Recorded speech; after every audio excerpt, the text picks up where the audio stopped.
Hai teman-teman sahabat otomotif kompas.com, kembali lagi di channel kami bersama dengan Claudia.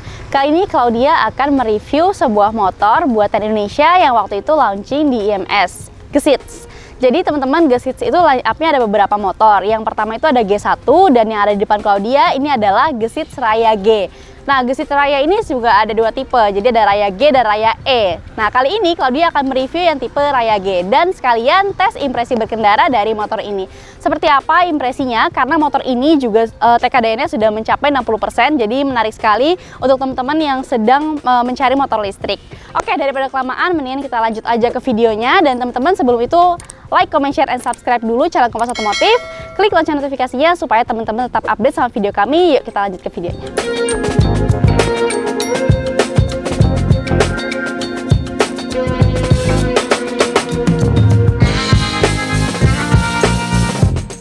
Oke teman-teman, jadi motor Gesits Raya G ini tadi ada dua tipe, G dan E. Dan kalau misalkan kita bahas dari motornya sendiri, ini kan dia sudah mencapai TKDN 60%. Jadi sebenarnya menarik banget nih buat teman-teman yang mengincar subsidi dari pemerintah karena motor ini masuk ke salah satunya.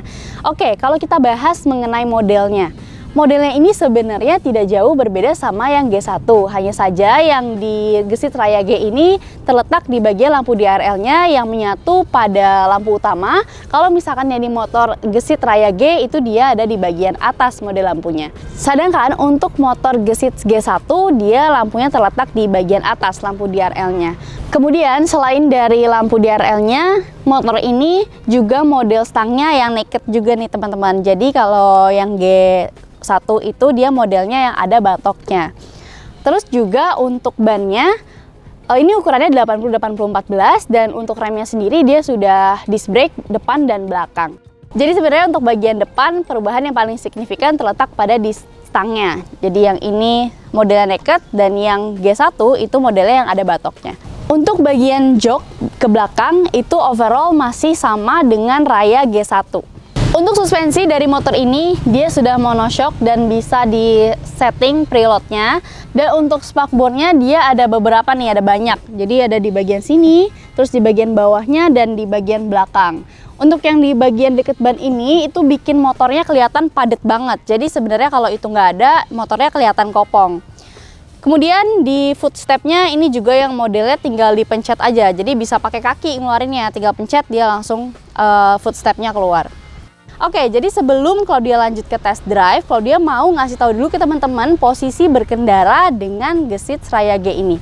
Claudia tingginya 155 cm dan untuk naiknya itu nggak mudah, cuman memang agak jinjit. Sebenarnya yang bikin jinjit itu bukan karena motornya tinggi, tapi karena dia joknya itu agak lebar, jadi kita agak ngangkang otomatis agak jinjit. Tapi ya kalau misalkan yang tingginya lebih dari 155 cm mah aman lah ya. Terus juga pada saat kita naikin motor ini, kalau dia mention berat juga deh ya, biar lebih teman-teman bisa ngukur. Jadi kalau dia beratnya 44. Kalau misalkan motor ini dinaikin sama yang beratnya lebih dari Claudia, itu akan kerasa anjlok ke bawah gitu. Jadi dia akan turun motornya dan pada saat kita mau standar, jadi standarnya agak macet ke tanah gitu. Jadi kalau misalkan kita mau ngestandar, kalau mau lancar gitu ya, standarnya itu kita berdiri dulu baru kita standar gitu. Jadi untuk overall posisi duduknya sebenarnya nyaman-nyaman aja karena bakunya gede. Cuman ya karena joknya lebar aja sih, jadi lama-lama kayaknya agak pegel deh. Jadi teman-teman, Gesits Raya G secara umum impresi berkendaranya cukup menyenangkan jika kita melihat spesifikasi motor listrik yang pakai BLDC bertenaga sekitar 1500 watt dengan peak power 3000 watt. Kemudian posisi motor listrik berada di mid drive atau di tengah sehingga membuat distribusi bobot lebih merata dibandingkan posisinya di hub drive. Jadi tenaga disalurkan lewat drive belt ke roda belakang dan keuntungannya adalah tentu dia punya yang namanya G ratio yang membuat impresi berkendara lebih nyaman dan enak terutama saat perjalanan jauh. Berdasarkan dari klaim resminya, tenaga motor ini adalah 4 TK dan torsinya 26 Nm. Untuk baterainya sendiri di 72 volt 20 Ah atau setara dengan 1,4 kWh. Nah, untuk klaim dari Gesitnya sendiri, jika digunakan untuk pemakaian sehari-hari, baterai ini mampu menempuh jarak sejauh 60 km. Namun pada saat dipakai real time atau dipakai sehari-hari dalam kondisi normal di jalanan Jakarta, ada di angka kisaran 40 km dalam satu baterai. Jadi jika dua baterai, ya di sekitaran 80 km-an. Sedangkan respons gasnya cukup agresif dari putaran bawah dan untuk top speednya di kisaran 70 km per jam lebih dikit nih. Namun ini sudah lebih baik dibandingkan motor listrik lainnya yang ada di harga 20 jutaan. Ya kayak di merek lain deh seperti Yadea yang waktu itu pernah Claudia coba, dia hanya sampai 60 km per jam. Untuk posisi berkendara motor ini juga lebih familiar nih karena mirip dengan skutik kebanyakan, kayak bodinya sendiri mirip-mirip Vario yang lancip-lancip, kemudian stangnya juga model naked ya, seperti Honda Beat Street. Jadi posisinya agak tinggi dan dia kayak semi-semi motor trail gitu. Tapi masih skutik sih karena bannya dia pakai ban jalan raya, bukan ban yang dual purpose. Terus untuk posisi duduknya pun juga nyaman banget seperti skutik, jadi kita nggak kayak bawa motor listrik nih, mirip-mirip seperti bawa motor konvensional. Walaupun joknya nggak terlalu empuk, cuman masih cukup nyaman untuk berkendara di dalam kota. Bagasi ini termasuk salah satu kekurangan nih ya teman-teman, jadi motor ini pun gak ada bagasinya. Minim sekali, palingan cuma muat kayak sarung tangan atau jas hujan yang gak terlalu besar. Apalagi kalian harus masukin chargernya juga ya. Ya kecuali kalian gak bawa chargernya di motor, mungkin masih ada tempat penyimpanan lagi, walaupun itu juga kecil banget. Tempat penyimpanan lainnya ada lagi di bagian dek tengah, menggunakan gantungan sama konsol kecil untuk meletakkan botol minum, handphone, dan sebagainya. Kemudian juga untuk baterainya sendiri, kalau kita mau tukar baterainya itu harus ditukar juga posisi baterainya karena kabel colokannya kurang panjang. Kemudian untuk kekurangan pada motor ini lagi adalah tidak adanya regenerative brake. Jadi kita nggak bisa dapet nih momentum buat nge-charge pada saat kita berada di turunan atau lagi engine brake. Tapi kelebihannya sih ya jadi lebih asik aja kalau dipakai perjalanan jauh. Jadi lebih gaspol, gak perlu ngegas terus, jadi ngegas dikit aja motornya juga udah laju. Untuk bantingan suspensinya juga oke nih untuk harga 27 jutaan. Apalagi nanti kalau ada insentif 7 juta, jadi harganya sekitar 20 jutaan, ini udah oke banget. Karena shock breaker belakang pakai monoshock, jadi bantingannya lebih enak dibandingkan dual shock breaker.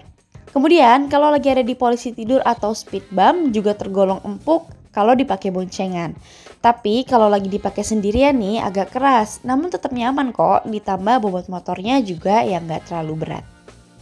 Plus minusnya dari motor ini mungkin minusnya juga selain gak ada regenerative brake, build quality-nya agak sedikit kurang dari plastiknya, finishingnya, terus kemudian baterainya walaupun gak sesuai klaim namun dia sudah pakai lithium ion. Jadi pakai baterai lithium ini lebih unggul ya karena harganya juga masih lebih mahal. Namun ada catatan lagi nih di bagian baterai. Pada saat kita ngecharge, casannya itu panas sekali dan baterainya juga panas nih teman-teman. Jadi mungkin akan menjadi ketakutan tersendiri untuk para pemakai.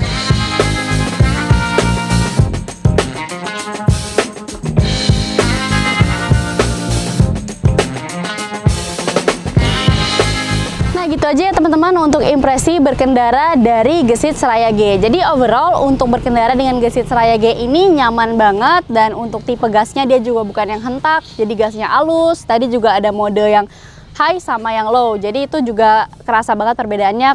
Kalau yang low memang agak berkurang tenaganya, kalau yang high itu memang lebih ditambahin lagi. Terus juga ini motor sudah ada tombol untuk mundurnya, jadi udah paket lengkap banget motor ini, ditambah dia TKDN-nya juga sudah 60%. Jadi untuk ukuran motor ini dia bisa bersaing di kelasnya, apalagi motor ini masuk di harga 27,9 juta rupiah. Sedangkan untuk yang Gesit Seraya E itu di harga 24,9 juta rupiah. Mungkin segitu dulu aja untuk video kali ini. Semoga video informatif dan teman-teman suka sama videonya. Kalau misalkan teman-teman punya komentar lain tentang motor ini, boleh aja langsung komen di bawah. Kalau dia pamit dulu, tapi sebelum pamit jangan lupa like, comment, share, and subscribe channel Kompas Otomotif. Klik lonceng notifikasinya supaya tetap update sama video kami. Kita ketemu lagi di video selanjutnya. Bye!